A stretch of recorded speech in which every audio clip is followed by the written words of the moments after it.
Hey guys, it's Marie Antoinette, your soul specialist here for your Mental Health Monday. I'm starting a bit early this evening and I'm going to see who's going to jump on for this, but I will get it going shortly. I'm a little bit tired. I probably look like that. I'm certainly feeling it. If you're really sensitive like me, or you're a highly sensitive person, or you're a psychic, or you're just tuned in, or you're awake, then you may have felt some of those supermoon energies last night, which kept a lot of people awake, including me.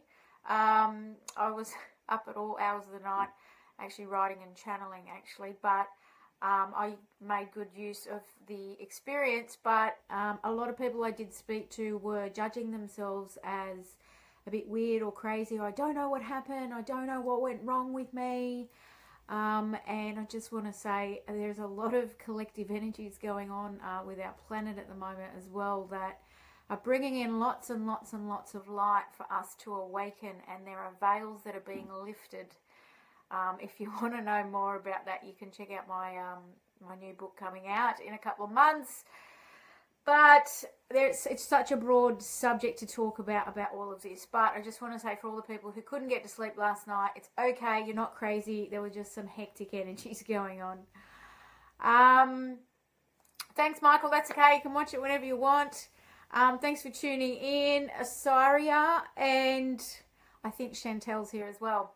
So I'm going to be talking about spiritual emergencies today, because I think they're really, really important, particularly because there's so many energies going on at the moment, and there's a huge awakening and a major, major planetary shift that's going on at the moment. There's going to be a lot of energies going on with our planet between now and December that are calling for us to really, really awaken. Hey, Stephen. Hey, Stephanie. Thanks for tuning in.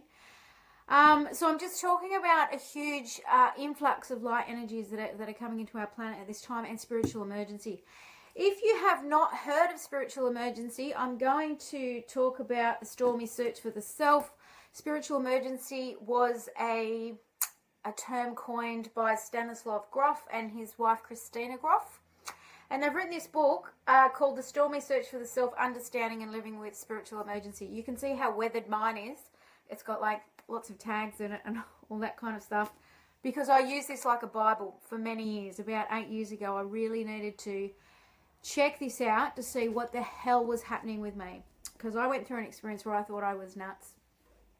A lot of people did actually say I was nuts at the time, and I was completely ungrounded because I was having all these experiences that I could not explain.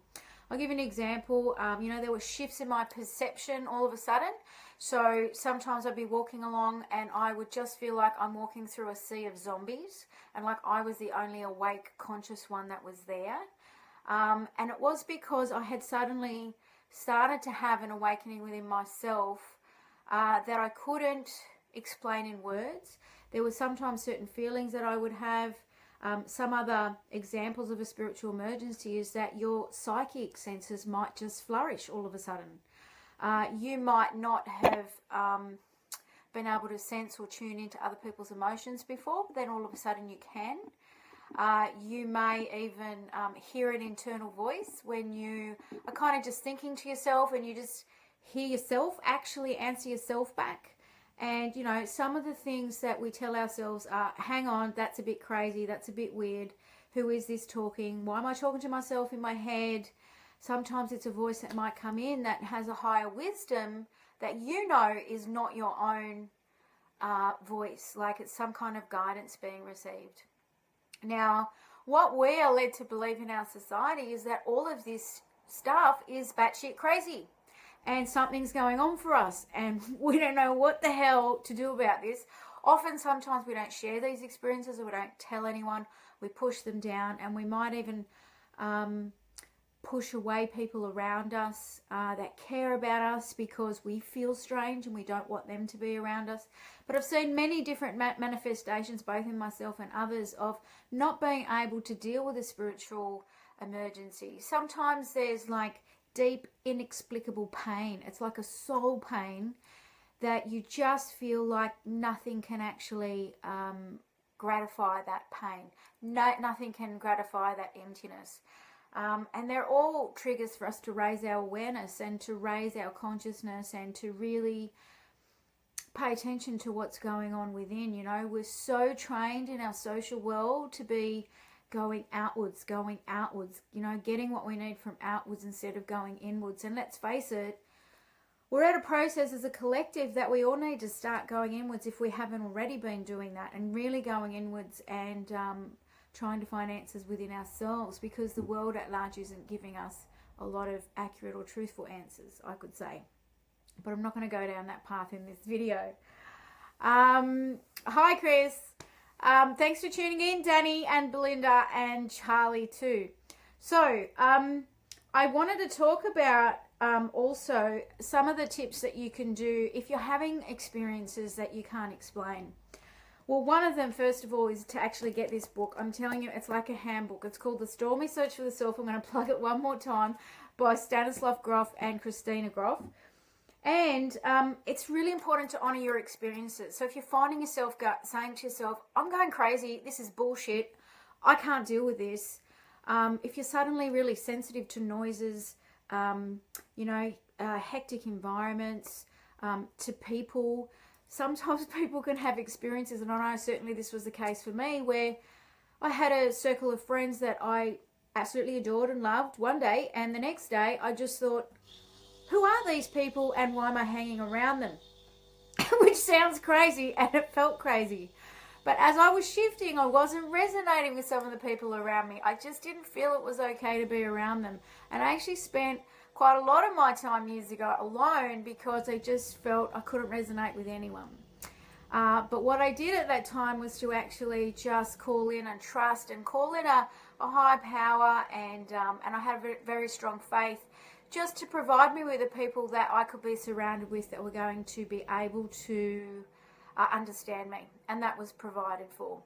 So another thing that you can do is journal your experiences, because if you're making them crazy in your head, you're not embracing them and you're not going to learn from them, because this is part of awakening.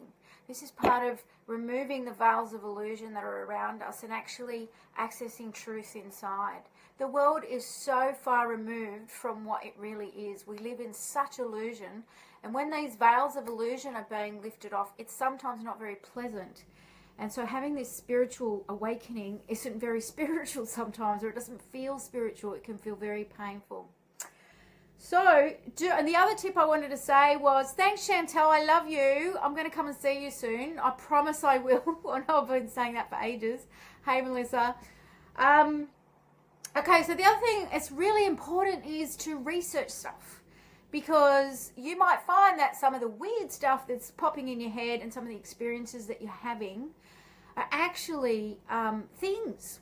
Like I was having all sorts of weird experiences, and I don't label my experiences as weird. Well, people see me as gifted now these days. But the point is that, you know, if you're seeing things that you haven't seen before, if you're having different perspectives and all that kind of stuff, you might. I'll give you an example. I woke up one morning and had the word Metatron in my head. This was maybe in 2010. I didn't even know what Metatron was or it meant.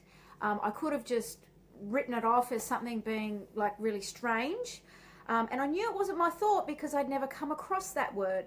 And when I looked it up, it had many different meanings. And once I looked it up, I actually started to realize that I was being guided by a benevolent force of that nature. And when I looked it up, it was really nice that I researched it, because I realized that this was a being that had decided to come and be with me at some point of my life from the other side of the veil to assist me. And so, I mean, if you don't research those things, you're never going to know. So, and the last thing I wanted to say is talk to somebody that is going to understand you. Because if you keep all that shit locked inside, it's going to fester and fester and fester, and it will turn into a spiritual emergency, or what people might see as a psychosis, or you might get really ungrounded if you're continually having experiences. Hey Lewis, glad you joined in. Hey Vanessa. And I just wanted to say that if you're not talking to somebody about some of these experiences, you're just going to feel mad. You're going to feel like, this is bizarre. I don't know what's going on. and you're just going to keep pushing that down. So find somebody. If you don't have anybody, research online. There's heaps of community groups. There's heaps of stuff that's popping around where people are supporting one another online. If you can't find anything in person, find your tribe, find your community, find like-minded people who are open to such experiences and who aren't going to bag you and call you crazy, and then you can't bag yourself. So that's it for tonight. I hope you got some tips out of that and you resonated with that. If you feel that this video is going to help someone, please share it so that other people can see it. Like and comment. Please let me know what you thought if you want to add any of your own experiences. And as always, if you want to know anything about my programs or how I work with people, please private message me. And this is the final bit I say every week. Happy Mental Health Monday. See you guys.